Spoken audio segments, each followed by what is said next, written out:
So, if you are unfamiliar with the Shiloh Hendrix case, it has to do with this video of a mom who's at a park. I'm gonna try and just give the what I know. She's at a park, and a black kid, and I'm not saying that as an identifier to the kid, just needlessly, it's important.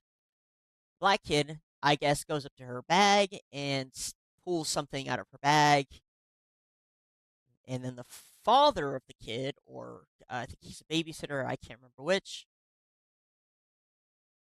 accuses her of saying the N word to the child. I cannot play the full video without,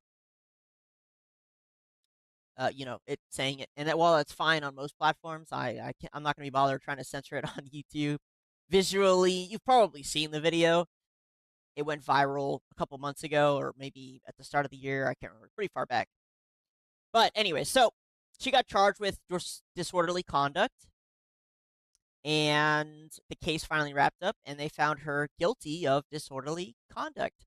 So we'll be talking about free speech today, a very long-standing issue here in America, but specifically what is considered fighting words and hate speech. Two things that, well, hate speech I'm against in every way, shape, or form, but also fighting words I am also quite against because, as you'll see,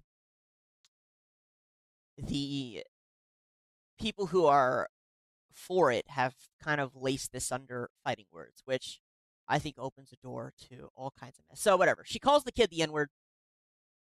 Then again, caregiver father walks up to her and says, "Did you just call?" He's got it on camera. He's like, "Did you just call this kid the N word?" And she eventually says yes. And then he's like, "Well, yeah, if you're so brave, then say it again." And then she says it to him. So kind of funny. Brave woman. I don't know if necessarily calling a kid the N word is really all right. However, I'm very pro free speech. I'm very pro free speech down to the bone. And yeah, I think this sets a bad precedent. I don't think it'll stick, but let's just listen to this report.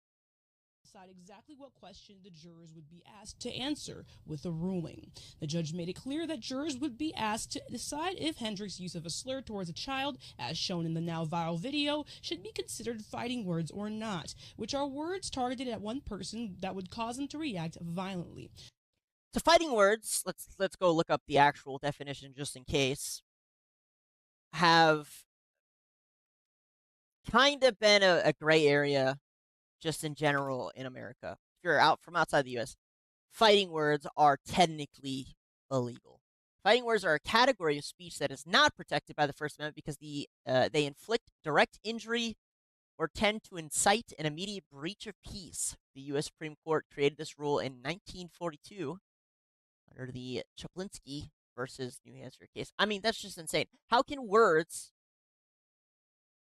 fighting words are a category of speech that is not protected by the First Amendment because they inflict direct injury? Bro, words must be a face to face personal insult aimed at a specific individual.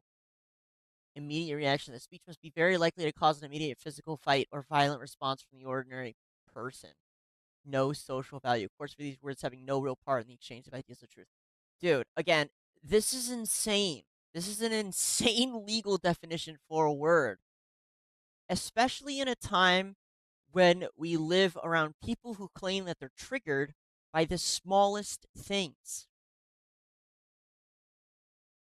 I mean, I thought it was bad. I didn't even think it was that bad.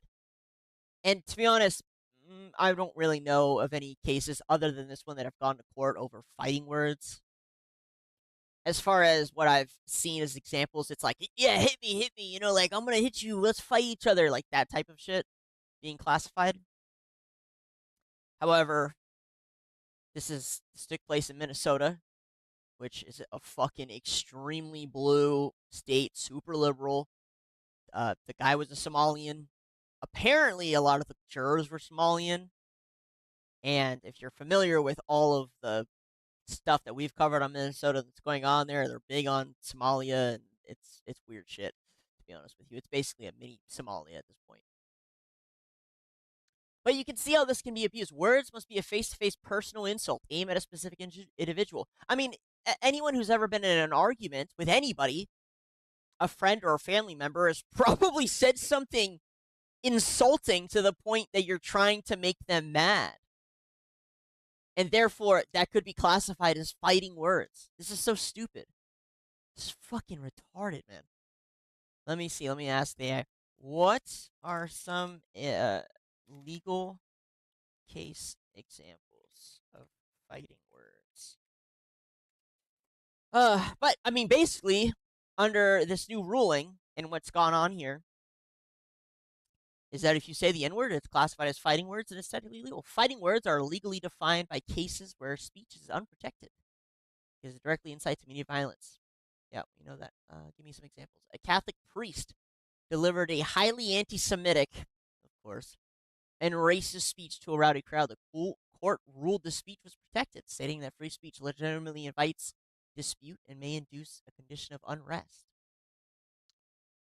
Cohen versus California. Boy, these are protected. I want to see non-protected. What are some examples of non-protected? Like I said, this isn't. It's not common for courts to pursue this because of they know it's bullshit. I can't even find an example other than this one in which it took place. Like, there's none here. Would you like to test your knowledge? Yeah, I'm not seeing any. So defamation, public officials must prove actual malice. I mean, this has nothing to do.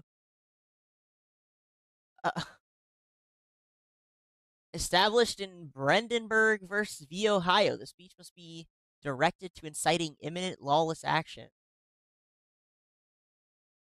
It must be likely to produce such action. Example, a speaker telling an angry armed mob to go burn down that building right now.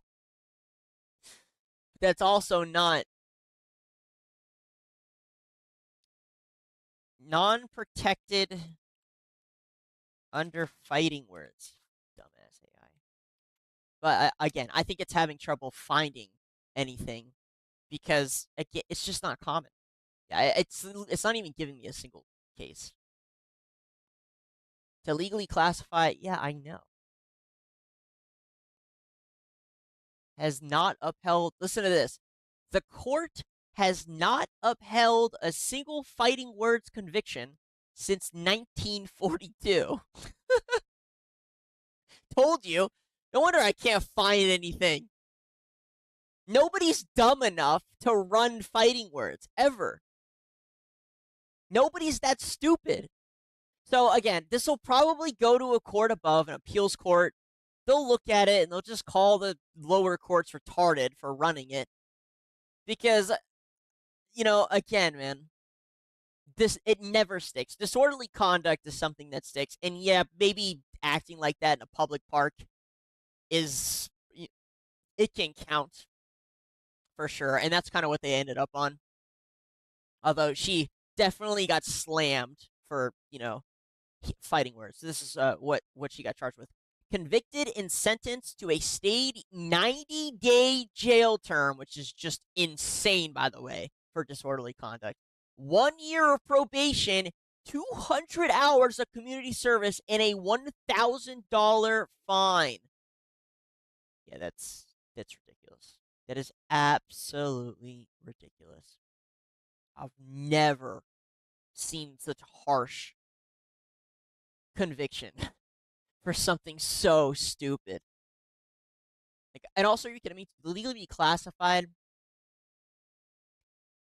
as unprotected speech under fighting words doctrine, an expression must meet a highly specific, strict set of criteria. The Supreme Court has narrowed this category so much that the court has not upheld a single fighting words conviction since 1942. I mean, come on. Seriously. Since 1942, 80 years. Guys, what are we doing here? Oh, fucking hell, boys.